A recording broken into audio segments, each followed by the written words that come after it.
messieurs, bonjour, soyez les bienvenus pour cette nouvelle édition de notre journal de 15 heures au sommaire de l'actualité.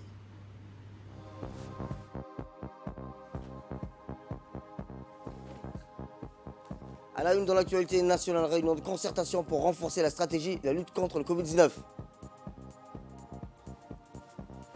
Et dans l'actualité internationale, des engagements forts attendus de la part des États-Unis sur le sommet du climat. C'était les titres. Merci si vous nous rejoignez. Je vous le disais dans le titre, une réunion de concertation pour le renforcement de la stratégie de la lutte contre le Covid-19 s'est tenue aujourd'hui. Le président de la République a provoqué et présidé ce matin une importante réunion destinée à renforcer la réponse face au virus du Covid-19 qui circule beaucoup de notre pays avec l'augmentation des contaminations et des victimes de plus en plus nombreux chaque jour. Le président a affirmé qu'au début de la lutte contre la pandémie a été menée de façon coordonnée avec la participation de toutes les institutions et acteurs qui travaillent en harmonie dans les efforts qui avaient permis de réduire la courbe de contamination. Mais ces derniers temps, on assiste à un relâchement dans les efforts, a souligné le chef de l'État, précisant qu'il ne pouvait rester les bras croisés face à la gravité de la situation de la pandémie qui fait des ravages actuellement. Il a demandé à tous les participants de redoubler d'efforts et renforcer l'harmonie entre les institutions et les acteurs impliqués dans la lutte contre la pandémie, précisant que le respect des gestes barrières et la vaccination sont les seuls remèdes pour vaincre le virus. Outre le président de la République, cette réunion a vu la participation du Premier ministre, M. Abdelkader Khan Mohamed, du président du comité de pilotage, en présence du membre du gouvernement, dont le ministre de la Santé, M. Mohamed Ouassama Diriri, le ministre de la Communication, Radouane Abdillahi Bahdon, du budget, Abdoukarim Al-Nasher, du secrétaire général de la présidence et membre du comité de prise en charge et les membres de commission nationale introduisant le déploiement des vaccins et président Dr Ahmed Robleh, et ainsi que la directrice générale de la CNSS, Mme Dera Ahmed Robleh. Les discussions et les échanges ont été intenses mais très fructueuses pour relancer de manière coordonnée et collective les efforts pour réduire la courbe de contamination du virus du Covid-19. Par ailleurs, la vaccination, rappelons-le, sera renforcée à tous les niveaux et sera élargie aux personnes qui ont été positives.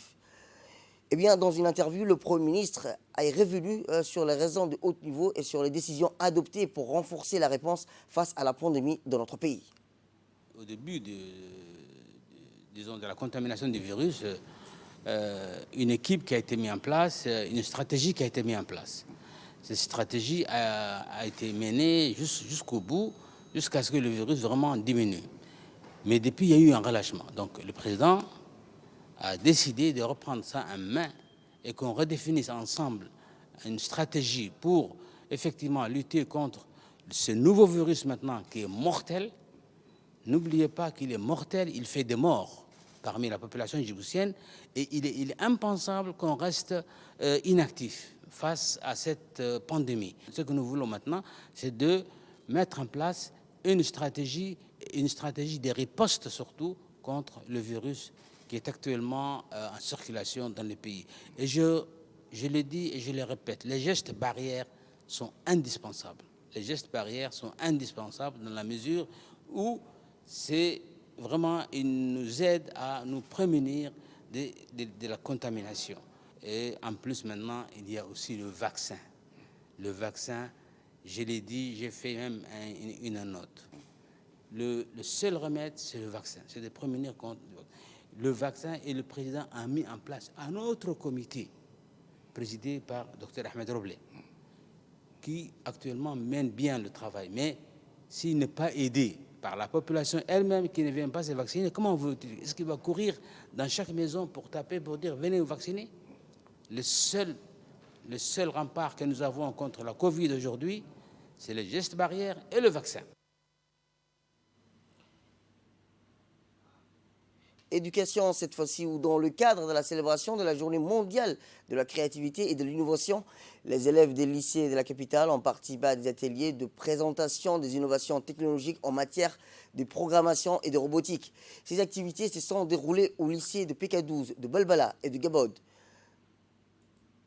où des équipes de 5 lycéens ont mis au point un robot capable d'alimenter les centrales électriques à l'échelle et construire un réseau de transmission de la manière la plus efficace pour le MENFOB. Cette journée de célébration de la créativité et de l'innovation s'inscrit dans le cadre des projets d'école initiés depuis l'année dernière dans l'ensemble des établissements scolaires du pays. Les lycées de Balbala avaient travaillé sur un projet très ambitieux qui comprenait de nombreuses innovations technologiques et numériques modernes, dont notamment un robot entièrement conçu et élaboré par une équipe d'élèves. À noter que le Manfob fonde des grandes espérances sur l'esprit créatif, à l'imagination des petits génies qui sont férus des robotiques, en qui l'on voit déjà des pionniers dans le développement du numérique et des nouvelles technologies dans notre pays. Pour rappel, le Manfob avait participé à la First Global Challenge à travers une équipe d'élèves djiboutiens à cette compétition internationale. Ces élèves avaient remporté des prix en arrivant dans les meilleures places au classement final. Sport, ou dans le cadre du tournoi de football pour le mois béni de Ramadan, le président de la commune de Balbala avait visité hier après-midi certains quartiers de la commune de Balbala, comme Wahada Bekodouz. Le tournoi de football pour ces mois bénis de Ramadan s'est poursuivi dans la capitale et notamment dans les différents quartiers de la commune de Balbala. Ce tournoi a été organisé plutôt par des associations sportives et a réuni plusieurs équipes de différentes catégories. Le tournoi de Ramadan permet aux jeunes participants de vivre pleinement ce mois en pratiquant le sport. Les participants au tournoi ont adressé des vifs remerciements au président de la commune de Balbala pour son appui qui a permis une meilleure organisation de la compétition. Les matchs se déroulent sur le site de jeux de quartier dans le courant des après-midi. Direction le sud, Ali Sabié précisément, où le préfet de la région d'Ali Sabié, Moussa Adelmi Ghané, a présidé hier matin dans son bureau à la préfecture une réunion de concertation et de coordination avec les commerçants de la place afin de les informer au strict respect au prix des denrées de première nécessité. Cette réunion a pour objectif de voir les commerçants de la place se conformer à des prix de règlement dans les marchés mis en place par le ministère du Commerce. À cet effet, le préfet a mis en garde les commerçants qu'aucune inflation ou hausse de prix ne sera tolérée par la préfecture de la région.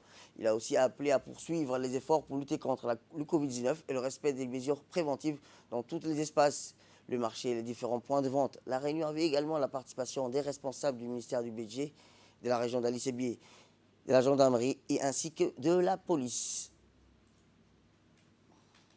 Faits divers suite aux multiples plaintes enregistrées par la brigade 6-7 de toutes les relatifs à des faits d'extorsion avec l'usage d'une arme blanche.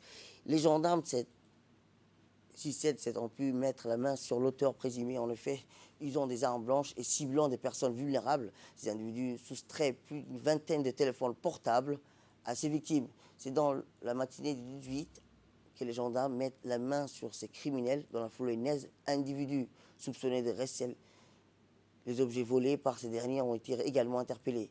La perquisition effectuée sur ces quartiers a permis aux gendarmes la saisie de 21 téléphones portables, mais aussi divers articles électroménagers, vestimentaires, notamment 27 pantalons, 5 jupes, 22 chemises et 6 tapis de prière, une machine à laver, un thermos, et lesquels ont été dérobés. Ces mêmes individus au central de la cité ont confronté à des preuves accablantes. L'auteur principal a reconnu les faits qui lui ont été reprochés pour extorsion avec armes volées. À l'issue de l'enquête diligentée, ils seront déférés devant la justice pour répondre de leurs actes.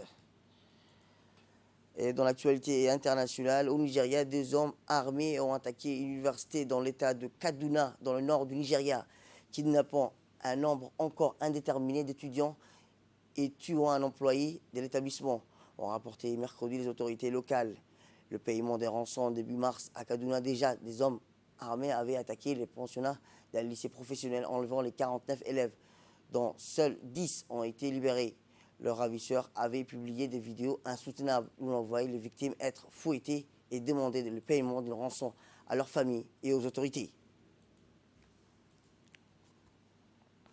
Et je vous le disais dans le titre, le climat, Joe Biden réunit un sommet virtuel mondial sur le climat censé marquer le retour des États-Unis dans la lutte contre le réchauffement climatique avec un objectif ambitieux dont le président américain espère qu'il donnera l'exemple au reste de la planète.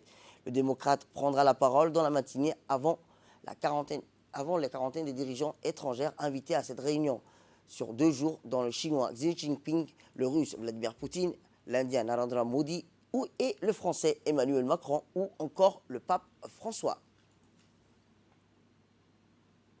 C'est la fin de cette édition. Merci à vous de nous avoir suivis. Restez avec nous, passez nos programmes télévisés et bon week-end à vous.